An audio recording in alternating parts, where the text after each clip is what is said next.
Pessoal, agora sim, vamos convidar aqui o nosso William Castro Alves, que é estrategista-chefe da Avenue, é uma corretora especializada em plataformas de investimentos para brasileiros investirem em ações nos Estados Unidos. Então, veja que interessante, porque hoje a gente vai se debruçar, a gente vai mergulhar nas questões locais americanas e também saber que efeito isso tem no Brasil.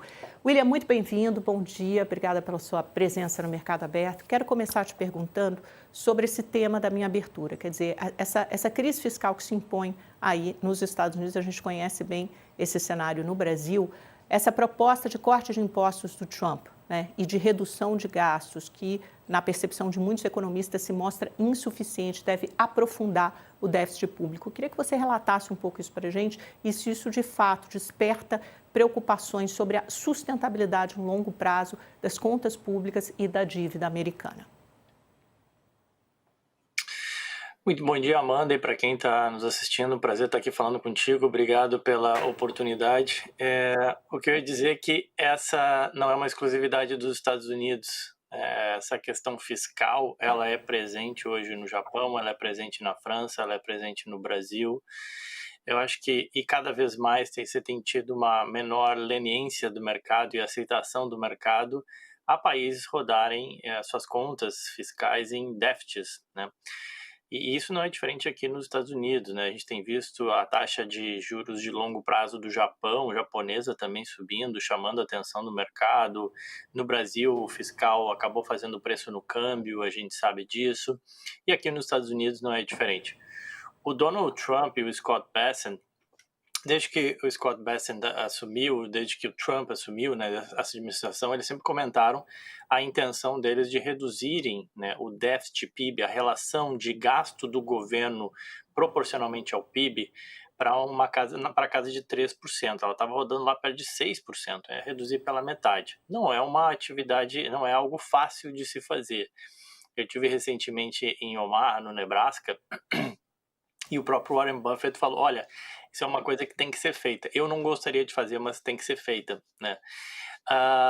Só que essas coisas levam tempo e numa democracia você tem que conversar com o Congresso, você tem que conversar com o Senado para daí sim você conseguir aprovar certas coisas. Essa primeira bill, né, essa primeira lei que está sendo negociada no Congresso e que o objetivo do Trump é que ela passe o mais rápido possível, que ela seja aprovada o mais rápido possível para que haja margem para negociar mais à frente sobre outros cortes de gastos. Mas essa primeira bill ela é focada muito mais naquilo que o Trump prometeu em campanha também, que é renovar o seu tax cuts, né, que foi feito lá em 2017, foi implementado logo depois que o Trump assume, ele coloca esses tax cuts, ou seja, reduz a carga tributária aqui nos Estados Unidos, reduz os impostos aqui nos Estados Unidos, e isso acaba sendo positivo para a economia, isso acaba motivando a economia.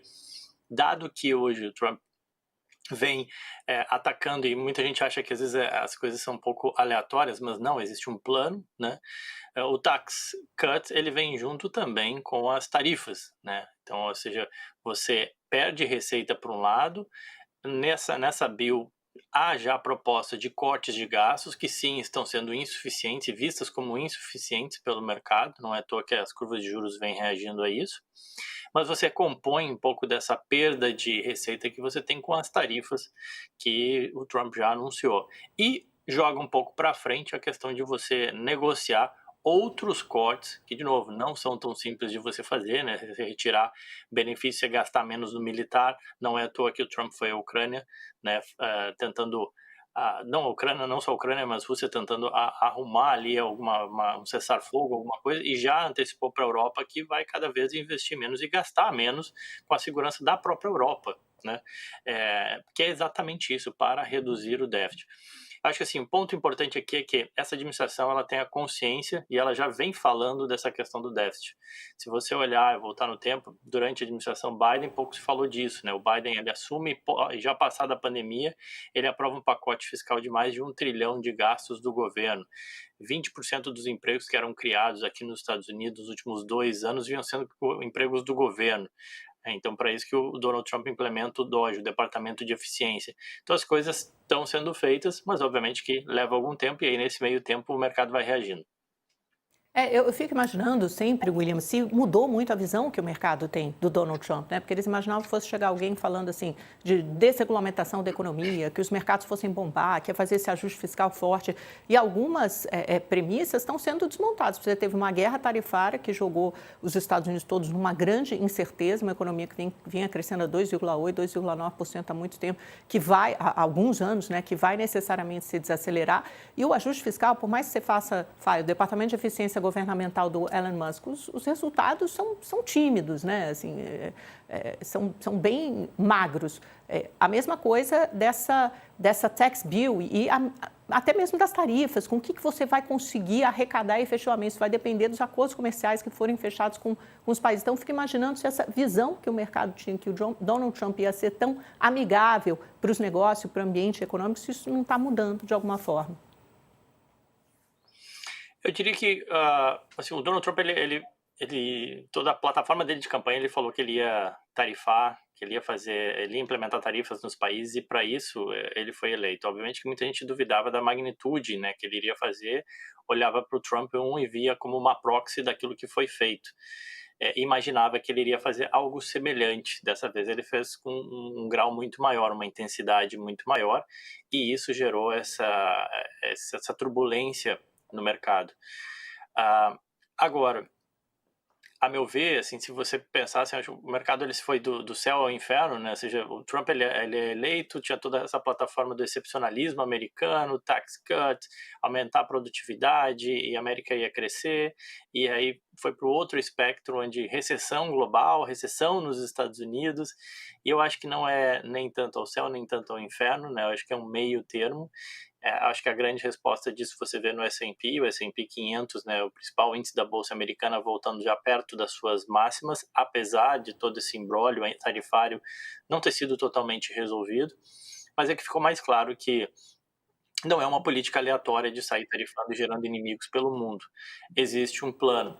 Esse plano passa, sim, por reduzir a carga tributária aqui nos Estados Unidos, o que é positivo e dinamiza a economia aqui, querendo ou não, também incrementa a renda das pessoas, e essa renda permite elas consumirem e investirem. Mas é reduzir para quem, passa... William? Eu tenho essa dúvida. É reduzir para quem? É reduzir para os mais ricos, como ele fez daquela primeira vez, no primeiro mandato em 2017? Ou mais pessoas serão alcançadas? Porque isso também prevê cortes em programas sociais importantes, como Medicare, Medicaid, alguns falcões republicanos querem inclusive aprofundar esses cortes. Quem vai ser beneficiado com esse corte de impostos?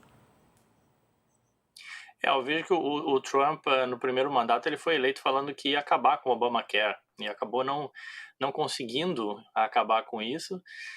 Mas existe nos Estados Unidos, acho que a conscientização de que esses programas sociais, eles geram um custo muito grande para a sociedade como um todo, tá? E esse custo muito elevado para a sociedade como um todo leva a carga de juros de longo prazo, né? Ou seja, o juro de equilíbrio da economia de longo prazo fica mais alto, e isso afeta o crescimento de longo prazo. É um pouco do que a Europa vive. Tem diversos benefícios sociais, mas não consegue crescer. Dificulta o crescimento. Então o Trump ele foi eleito com essa plataforma e falando de cortar. Dessa vez, no segundo mandato, ele não falou tão audivelmente, porque obviamente não é uma proposta popular você dizer, se você me eleger eu vou cortar seu benefício, né? Mas o que vem sendo feito, e o Doge até mostra isso, você tinha muita fraude, né, nesses programas sociais. Então o objetivo é retirar, assim, reduzir essas fraudes, você condicionar o benefício a eventualmente a pessoa buscar um trabalho, mostrar uma atividade, você retirar benefícios para aqueles que não têm papéis, que são imigrantes ilegais aqui nos Estados Unidos, que esse é um problema também que o Trump foi eleito falando que iria fazer. Então, a meu ver, existe assim aqui nos Estados Unidos a conscientização por parte, pelo menos, da população, de que as medidas que o Trump quer implementar, elas são necessárias para os Estados Unidos, tanto é que ele foi eleito falando exatamente isso, falando em fechar fronteiras, falando em reduzir o número de imigrantes, e falando em também controlar essa questão do gasto. A questão do gasto não é tão simples, obviamente, cortar, a gente no Brasil sabe muito bem disso, né? Passa por um acordo, por um arranjo social, passa pelo lobby de estados, passa por questões políticas que não são tão simples assim, mas é alguma coisa que o Scott Bessent, secretário de Tesouro, já vem falando. A redução de gastos militares seria algo necessário, não vai acontecer nessa bill, pode acontecer logo à frente. E a redução do imposto, que você perguntou no início, ela beneficiou a população como um todo, né? Quando você reduz a carga tributária do país, e tem muito essa ideia de tributar os ricos, né? E é um discurso interessante, um discurso bacana, mas que no final das contas acaba empurrando os ricos para Singapura, para as Bahamas, para as Bermudas, e retirando investimentos aqui dos Estados Unidos. Por isso que o Trump criou aquela ideia do Golden Visa, né? Ou seja, para tentar atrair esses ricos aqui para os Estados Unidos, para que eles invistam e para que esse investimento também gere riqueza para todos, né? William, a gente tem pouco menos de 3 minutos para o fim. Eu queria te perguntar do ponto de vista investidor, né? Porque a Avenue trabalha muito com essa ideia do brasileiro conseguir investir aí nas bolsas americanas. Só que nesse momento está havendo justamente uma rotação de ativos, né? O dinheiro saindo da bolsa americana e procurando bolsas europeias, bolsas de países emergentes considerados boas oportunidades baratas, como o índice Bovespa. A gente está vendo um fluxo estrangeiro grande vindo para cá. É hora do brasileiro ir para os Estados Unidos. Você acredita que as bolsas americanas terão um desempenho tão exuberante quanto, tipo, acho que subindo, né, na casa dos 2 dígitos nos últimos anos? Olha, Amanda, o que a gente fala, assim, a Avenue é uma plataforma que oferece investimentos através do mercado americano, mas investimentos globais. Então, através da Avenue, você consegue investir fundos que investem somente na Europa, na Ásia, renda fixa internacional, renda fixa da América Latina inteira. Então, o fato de estarmos aqui é porque o mercado americano é o maior mercado do mundo, é o mercado melhor regulado, que mais atrai investidores do mundo inteiro e que traz essa segurança jurídica para o investidor turco, colombiano, mexicano e também o brasileiro. Tá? E onde Mas você vê você não essas precisa ficar restrito oportunidades, somente. William? Onde é que você, então, já que vocês tratam assim Claro. do globo, onde é que você está vendo assim, falou assim, olha, isso é legal de investir, isso é bacana, esse país, esse ativo? Legal. A gente vem salientando muito a importância da renda fixa, assim, né? Porque você tem yields elevados atualmente. Então, especialmente aqui, daí sim, nos Estados Unidos, né? Porque quando você vai para Alemanha, para França, para Dinamarca, os yields são bem menores, tá? Então, e um ponto importante, né? O brasileiro ele tem todo o seu investimento no Brasil. Então, uma forma de se proteger das coisas que acontecem eventualmente no Brasil e que afetam a economia brasileira é ter uma parcela dolarizada. E essa parcela dolarizada não precisa necessariamente ser em bolsa, ela pode ser em renda fixa. Renda fixa global, especialmente americana, oferece yields elevados, né? Você ganha 4, 5, 6%, dependendo do risco que você corre. Dólar mais 4, dólar mais 5, dólar mais 6, que a longo prazo ficou muito semelhante ou maior do que o IPCA, por exemplo, mais 5, mais 6 que você tem no Brasil. E em termos de alternativa de investimento em renda variável, você consegue ter essa alocação global. Ponto aqui é que mercados europeus já andaram, o mercado brasileiro vem andando, tá? Então acho que só uma ressalva em relação a isso. O mercado americano teve uma correção recente. E eu acho que quem tiver, e aí sim com muita seletividade, tem coisa bastante interessante, porque o mercado precifica ainda um cenário de muita incerteza, de desaceleração econômica nos Estados Unidos, que eventualmente pode não acontecer. 2022 inteiro a gente viu a Bolsa Americana sofrendo, com o mercado esperando que tivesse uma recessão em 23, o hard landing, que não aconteceu em 23 e não aconteceu nem em 24. Então, assim, eu diria que dentro de um espectro de 6 mil ativos, que é o que a Bolsa Americana oferece, sempre tem oportunidade também.